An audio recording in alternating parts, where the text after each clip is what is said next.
opening the door for a flexible development. This knight hop immediately aims to influence the center and prepare for queenside expansion. Opening the path for the queen and bishop, this allows for flexible development, but delays king's safety and pawn structure control.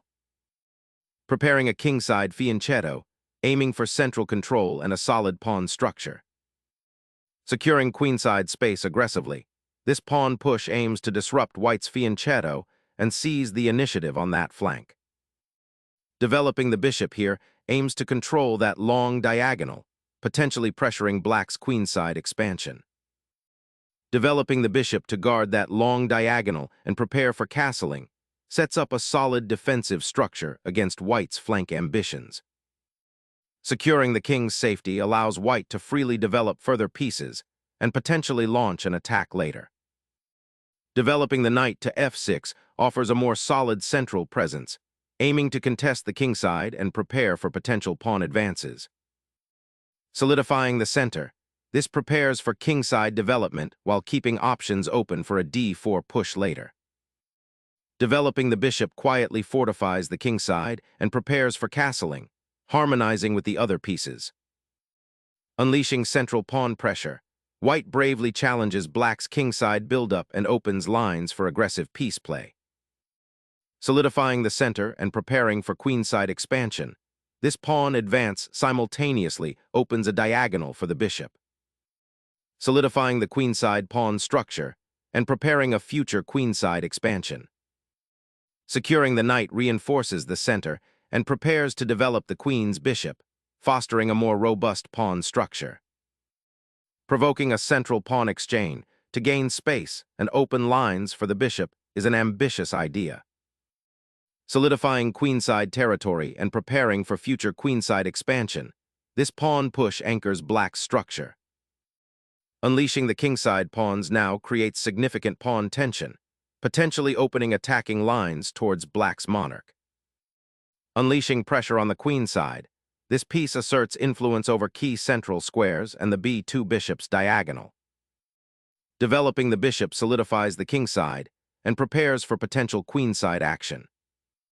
Challenging the central pawn structure now opens lines and forces white's knight to retreat.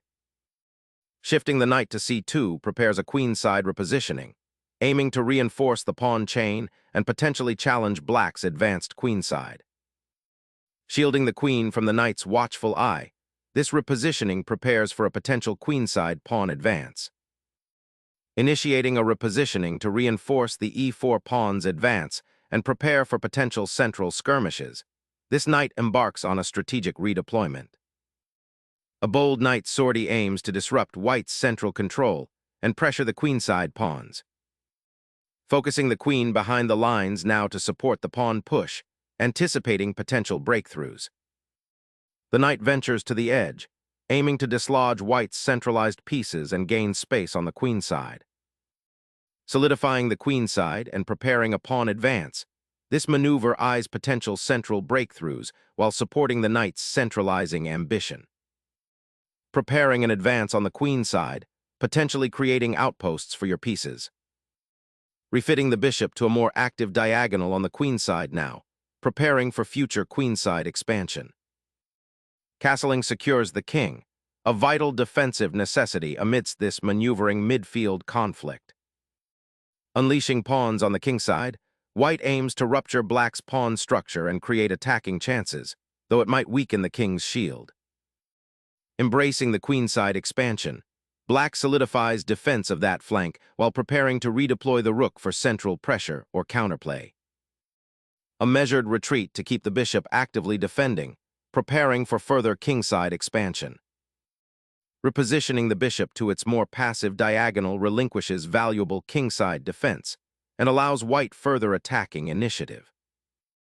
Shifting the bishop to f3 shores up the kingside and prepares a potential kingside attack while maintaining good coordination. Securing the d7 square, this knight aims to reinforce the central pawn structure against white's aggressive kingside advance. Unlocking the kingside attack, queen repositions for central dominance and pawn storm initiation. Preparing for a pawn storm on the kingside, black solidifies their structure, accepting a slightly cramped position. Unleashing a pawn storm on the kingside, this audacious advance ignites fireworks, aiming to pry open lines and expose black's monarch. Black chooses to simplify, opening the f-file for white's attack on the king. Reclaiming the central file now offers white a clear advantage in dominating the board's core. Shattering the central pawn chain, black opens lines at the risk of exposing their king. Opening the f-file strategically liberates white's rook and prepares an assault on black's exposed kingside. Reclaiming the center's initiative after the exchange, this repositioning aims to anchor the knight and prepare for pawn advancements. Reinforcing the knight on the queenside now prepares for a potential queenside expansion or a regrouping maneuver. Re-establishing the dark-squared bishop's influence on the long diagonal is a sensible redirection after the tactical exchanges. Opening the f-file injects immediate dynamism, aiming to dismantle black's king's pawn shield. Opening the e-file for potential pressure on the king, yet it also liberates white's f3 bishop. Cracking open the kingside with the pawn advances, white seeks to dismantle black's defensive structure and expose the king. Seeking respite from white's queenside pressure, black repositions the queen to a more active square, eyeing potential counterplay. Cracking open the kingside with the pawn thrust creates dynamic play. Restoring the queen activates counterplay against white's exposed king, hinting at aggressive exchanges. Unleashing pressure, this knight aims to destabilize black's queenside pawn structure. Reconnecting the queen to the center reestablishes pressure on white's weakened kingside.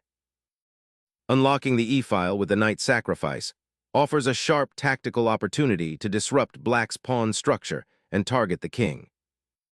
Simplifying the material often favors the defender when faced with king exposure.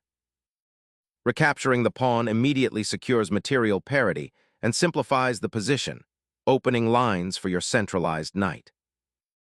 Reclaiming the rook to the second rank seizes an open file, promising infiltration and pressure. Reclaiming the open file, the rook now aims to pierce black's defenses. Exchanging rooks here simplifies the position, potentially leading into an endgame where black's more active king might prove decisive. Reclaiming the king secures the queenside pawn structure and prepares for a potential pawn storm. Reclaiming central influence, the knight ignites activity, eyeing white's compromised kingside.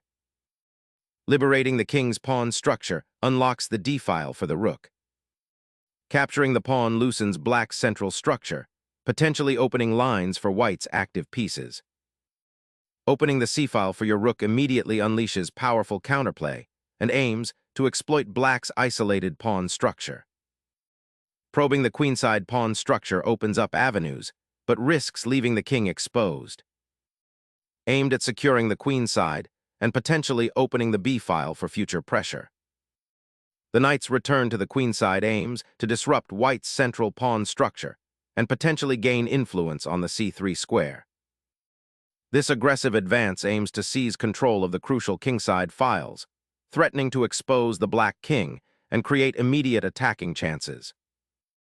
Chasing a rook so deep into enemy territory often proves a precarious gambit, potentially isolating it far from defensive support. Shifting the bishop aims to disrupt black's queenside pawn structure and potentially open lines for attack. Asterisk sudden king vulnerability opens up exciting attacking avenues. A daring king march, sacrificing tempo for king's safety in a crumbling pawn structure. Initiating a pawn sacrifice to disrupt white's center and open crucial lines for the black rook.